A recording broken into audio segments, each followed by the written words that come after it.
This looks like four guys standing out in a cornfield, but it's a little bit more than that.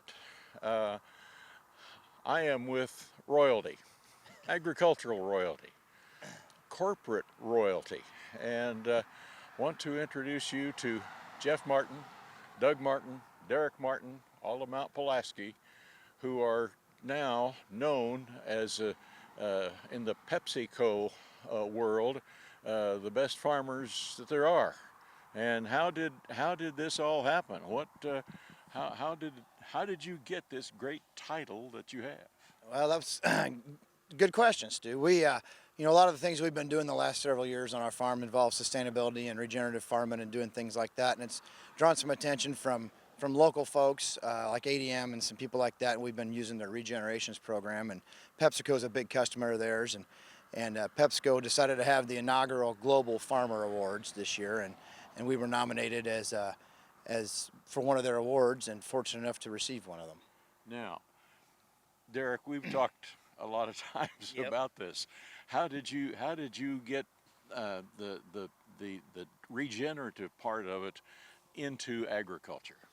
Well, it started with Dad back in the '80s and showing us, things like no-till and strip-till and other things. And then over the last few years, Doug and I and Dad, we started with things really simple like cover crops, ahead of soybeans, ahead of corn, and then we slowly took a focus towards focusing on other micronutrients in the soil and trying to make the soil holistic and trying to make the soil healthier.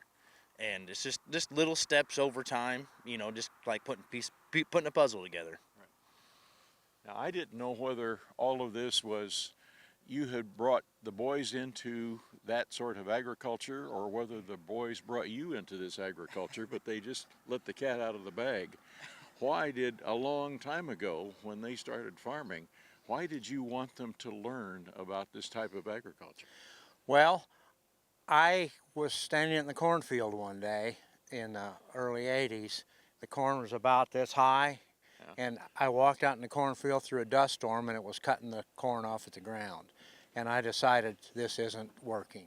So that's when I started investigating how I could be a soil conservationist, and a lot of my success has been through no-till farmer, things that I've learned from them. But from that, we've just evolved, like Derek said, kind of one step at a time. And I retired probably 4 or 5 years ago, but since we've been on this biological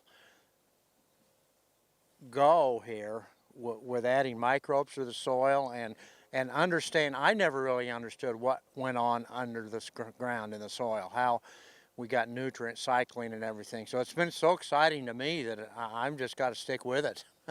Well, and and you got the boys to stick with it too. The three of you have been getting a lot of credit over the last several years. I'm sure that a lot of people have called and said, "What are you guys doing that I need to do?"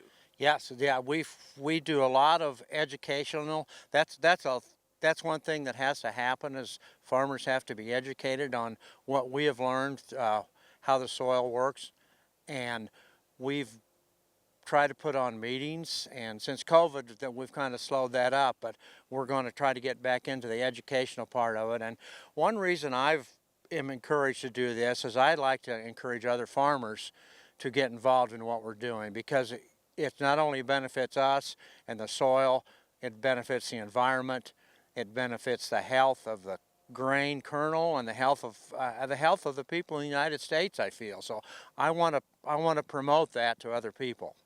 And I'm assuming that there's probably some economic benefits in this as well. Yeah, we've been, like I said earlier, we worked with the regenerations program through ADM. They've had a little economic benefit to that. And then I think, who knows where it's going to go. We've been able to cut costs a little bit, and maybe not, and spend our money differently on more products that are needed in the soil versus some of the traditional products. So, but yeah, we've been able to cut some costs and trim things here and there and just make it a better economic input. Anything that you have seen this year that you will say, we need to change this or improve it for next year? Oh, that's a good question, Stu. I mean, the hardest, the one thing we can't control is Mother Nature, you know. And this year we didn't have rain, a significant amount of rain, timely rains.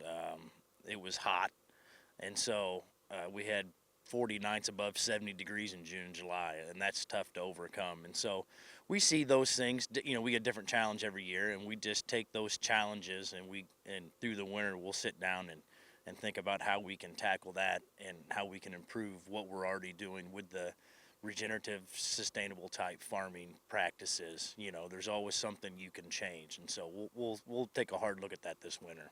Okay, and as they do, why, watch for opportunities to learn from Jeff and Doug and Derek Martin, because they've learned a lot and they've got a lot to tell you about, and so I'll be one of the people in the first row of the seats when Doctors Martin start providing some of the Martin agronomics. That's our report. I'm Stu Ellis.